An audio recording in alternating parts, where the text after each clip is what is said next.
তোর বাবা যখন ব্যাংক থেকে 7 লাখ টাকা নিয়ে তোকে দিয়েছিল, তুই এখন আমাদেরকে দেখ।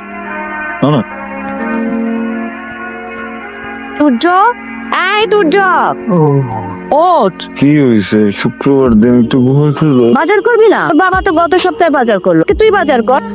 কি এক প্রেম করে 3-4 মাস হলো চাকরি পাইছিস, আমাদেরকে তো কিছুই দিলি না। ওই মেয়ের পিছনে সব টাকা উড়াস না। 18,000 টাকা দেয়, বাজার করবো, ভাড়া দিই, আনুষঙ্গিক আর অনেক খরচ আছে, এটা দিয়ে একটু হিমশিম করি। আমরা বুঝি না না 5,000 টাকা দিস তো করবা, যত বড় করলাম, লেখাপড়া করে এলাম, যা চাইছিস সে তো দিস নাকি? এখন আমি 5,000 টাকা চাইছি, যাক লাগবে না। চাকরিটা পাইছো অথচ আমার জন্য কিছুই করলা না। কি করবো? মাত্র 1400 টাকার একটা ঘুড়ি। তোমার স্যালারি কত? 18,000 টাকা। ঘুরির দামটা কত? 1400। এবার একটু ভাবো তো, এই মানুষের স্যালারি 18,000, এই মানুষটা যদি 1400 টাকাতে একটা ঘুরিতে কম। সরকারি চাকরিটা পাওয়ার পরে আমি বেশি খুশি হয়েছিলাম, কিন্তু এখন তো দেখতেছি তুমি আমার জন্য কিছুই করতে পারতেছো না। বিয়ের আগেই তুমি এত বাবা মায়ের সাইড টানতেছ, পরে তুমি কি করবা? এটুকু একটা স্যালারি মনে হচ্ছে যে এটা দিয়ে বাবা মার জন্য প্রাসাদ বানাচ্ছে। আমার মা ঠিকই বলে, মা ছেলের প্রেমে পড়া আমার একদমই ঠিক হয় না। বাবা এসব বলে, মা তোমার মাথাটা নষ্ট করে দিচ্ছে। কোনো মাকে এই কথা বলতে পারেন? এটা তো চাকরি পেলাম, তাই না? কি করে ফেলি, কি বলো? তোমার স্যালারিটা যখন 18,000 থেকে 1 লক্ষ টাকায় যাবে, আমাকে বিয়ের কথা বলবে। ওকে, তুই যে কল দিচ্ছে তো রিসিভ কর। আরে ওর কলটা রিসিভ করা যাবে না, বুঝছিস না? আমি চাই ও আমার কাছে আসবে, এসে আমাকে সরি বলবে। আর এমনিতে একটু বলদা আছে তো, একসাথে 2-3 প্রেম ম্যানেজ করতে গেলে একটু ঝগড়া করতে হয়, ম্যানেজ করাটা অনেক টাফ। দোস্ত আইফোন নিছি, আমি তো খেয়ালই করি নাই। গোটাটা তোর আমার সুগার ড্যাডি প্রাইসিংটা কেমন? গোল্ডেন না? হ্যাঁ অবশ্যই গোল্ডেন। কর্পোরেট জব করে আকরাম আছে, ও দিছে। তুমি আমাকে সময় দিচ্ছ না কেন? কি বলো? আমি আমার ফ্যামিলিকে এতটা সময় দিই না, তোমাকে যতটা সময় দিই। আম্মা আমার খুব ভালো বন্ধু, অনেকক্ষণ আড্ডা দিই, আমি 5 মিনিটের উপরে কথা বলা হয়। আমি সময়টা তোমাকে দিই। বেসরকারি চাকরি করতে বললে হবে না, সরকারি চাকরিজীবী না হলে বাবা বিয়ে দিবে, কি ম্যানেজ করলাম। তারপর বললো বেতন কম, বিসিএসসি প্রিপারেশন নিতে তো বেশ কিছু খরচ আছে, টিউশনিও করাচ্ছি। টিউশন করা থেকে তোমাদের সময় একটু কম দিতে, একটা বাদ দিয়ে তুমি বলতেছো সময় দেই না। আমি যখন কিছু না করতাম তখন কি বলতে মনে আছে? আমি সারাদিন ঘ্যান কেন করি, আর এখন যখন কাজ করতেছি এখন বলো সময় কেন দেই না। কি করবো বলো? তো বেশি বলে ফেলছো। সরকারি জব এটাকে তুমি কাজে লাগাইতেছো না কেন? বাড়ি করবা, গাড়ি করবা, বিল্ডিং বানাবো, কি করতেছো? নরমাল একটা চাকরি করতেছো। আমি একটা মেয়ে, আমার মেইনটেনেন্স খরচ আছে। নিজের সরকারি চাকরি মিসইউজ করে লাক্সারি পূরণ যে সব ভালোর জন্য চাচ্ছ, আমাকে বুঝতে পারছি।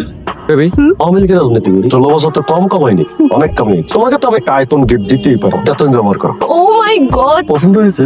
এটা তো মনে হচ্ছে পুরনো। তোমার জন্য আরেকটা ফোন আসতেছে, দুবাই থেকে এক মন্ত্রী পাঠাচ্ছে। ঠিক আছে, তোমার একটু লজ্জাও করে না? তোর এত ছাড়ি তো বকা দিই, লজ্জা নাই? কি হয়েছে? আমরা পুরুষ না, ঝাড়ি খেয়ে অভ্যস্ত। বাবার কাছে ঝাড়ি খাই, মার কাছে ঝাড়ি খাই, অফিসে ঝাড়ি খাই, সোসাইটিতেও ঝাড়ি খাই। চামড়াটা গন্ডারের হয়ে গেছে। পৃথিবীর কোনো ঝাড় চামড়া ভেদ করতে পারে না। চল আসলে বেহাই।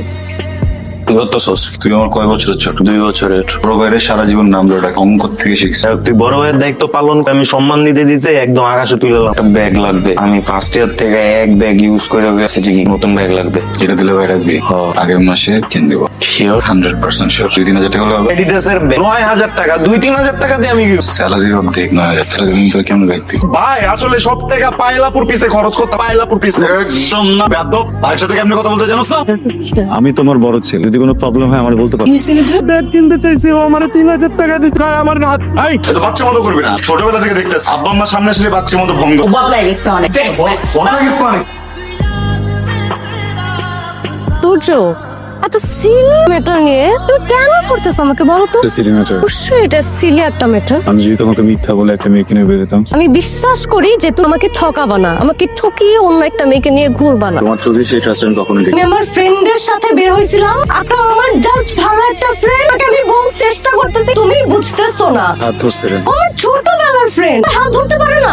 হাত ধরে এমন ভাবে বলতেছো, মানে ও যেন কি করে ফেলছে। আমার ছোটবেলার ফ্রেন্ড আমার হাত ধরতে পারে না? আমরা হাত ধরে। সূর্য, তুমি কিন্তু লিমিট ক্রস করে কথা বলতে, এরকম কোনো কিছু করিনি। তুমি আমার সাথে এইভাবে কথা বলবা?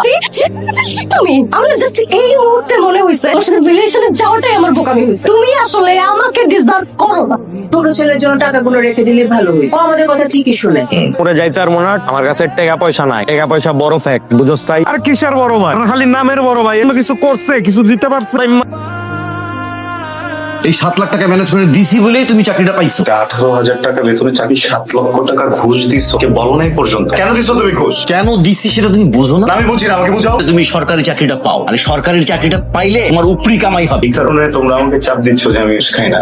হ্যাঁ, ঘুষ খাওয়া যে হারাম, ঘুষ দেয়া যে হারাম, আমি কার কাছ থেকে তোমাদের কাছ থেকে? তোমরা এখন আমাকে ঘুষ খেতে বলতেছো? এত নীতি কথা মারাও, পেট নীতি কথা বোঝে না। দুনিয়াতে চলতে টাকা লাগে, টাকা ছাড়া তো দুনিয়াতে কোনো দাম নাই। আর তোর অফিসে সবাই তো ফ্রি কামাই করে, তুই কেন পারবি না? তোর বাবা বাবা যখন ব্যাংক থেকে 7 লাখ টাকা নিয়ে তোকে দিয়েছিল, তুই এখন আমাদেরকে দেখ। আমাকে তুমি লেখাপড়া করাইছো, খাওয়াইছো, পালছো, বিনিময়ে এখন আমার তোমাদেরকে পালতে হবে। সেটা যদি হালাল টাকা না হয়ে হারাম টাকাও হয়, সেটাই করতে হবে। এই যুগে এত ভাবলে হয়? এতগুলি টাকা আমি ওর পিছনে ব্যয় না করে যদি আমি জিমের পিছনে ব্যয় করতাম, তাহলে জিম আমাদেরকে খুব ভালো রাখতে পারত। ঠিকই উপরি কামাই করে, উপরি কামাই করে ওই যে তার গার্লফ্রেন্ড আছে না পায়ে, সেই মেয়েটার পিছনে খরচ করে। কথা বলতেছো, আমি নিজেও জাহান্নামের আগুনে পুরো জাহান্নামে যাবা। 3 লাখ টাকা চাইছিলাম তোমার কাছে ব্যবসা করি, 100% প্রফিট গ্যারান্টি ছিল এখানে। তোমার টাকাটাও তোমাকে ফেরত দিতে পারতাম, আমি সৎভাবে কাজটা করতে পারতাম। অথচ তুমি 7 লক্ষ টাকা ঘুষ দিয়ে দিলা। টাকা দরকার, ফাইন, এইভাবে টাকা দিব। টাকা দেখবা এখন থেকে, মাথায় রেখে টাকা দেখবা। কিসের টাকা? তোর কাছে রাখ। তোমার অনেক কষ্ট যায় ওটা। যাই হোক, আমি রেখে দিতেছি, তুই ই কর, ওই বাজার টাজার নিয়ে টেনশন করিস। তোমার কইস যা লাগে আমার কইস, আমি দেখুন। হ্যাঁ, সোজা সোজা সোজা চলে যাও, সাবধানে নাও। এটা যে বাম পাশের রুমে নেই, আমার রুমের জন্য একটা এসি আনছি। কোনো এসিতে হবে না, হ্যাঁ হবে তো, তুই খামারে কষ্ট করতে গেল। এগুলো দেখতে হবে না। বল তোর জন্য কি বলি, আবার বল। ভাইয়া টাকা টাকা শোনা, আর কিছু লাগবে না? লাগবে না? New gift for you. বলো তো কেমন?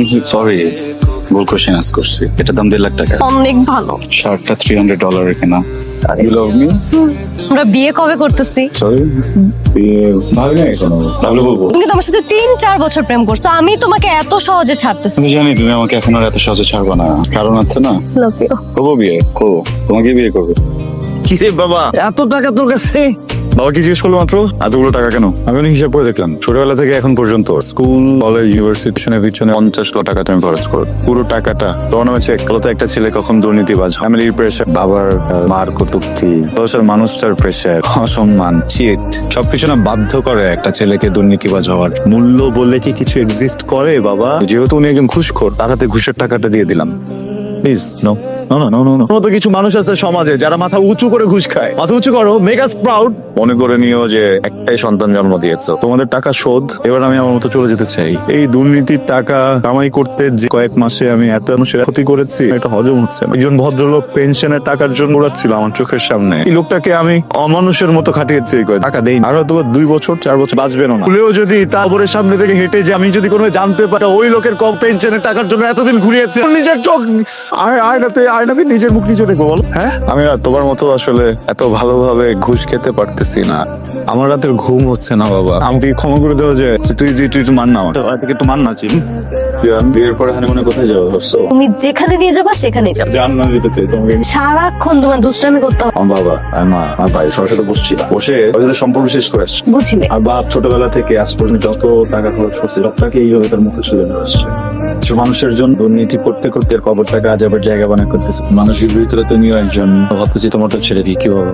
একটা প্রশ্ন উত্তর দাও তো, তোমাকে তো আদার দেয় তাই না? মানে টাকা পয়সা কি টাকা বলবো কেন? তুজো, তুমি সব কি বলতেছো জান? কিসের ব্যাকআপ? আকরাম আর আব্বা, আমার সুগার ড্যাডি, আর তো 2টা আছে। এগুলো কেন জানো? যে আমি যদি কখনো চলে যাই, ব্যাকআপ গুলো কেন? আমার সময় তো পট খেয়ে গেছো, তুমি তো বুঝে গেছি তুমি তো মেয়ে না। তুমি তো একটা জেলে বর্ষি নিয়ে নাম, বড় বড় মাছ ধরতে। এত সস্তা পিৎজার জন্য দিয়ে দাও, পাস্তার জন্য দাও। ভালো কথা। আমি তো বলে দিচ্ছি তোমার ড্যাডি, তোমার যে পিৎজা, এরা সবাই একসাথে বসছিল, মিটিং হয়েছে। আমি তো তোমার এখান থেকে চলে যাবো, ওরা থাকবে তো না?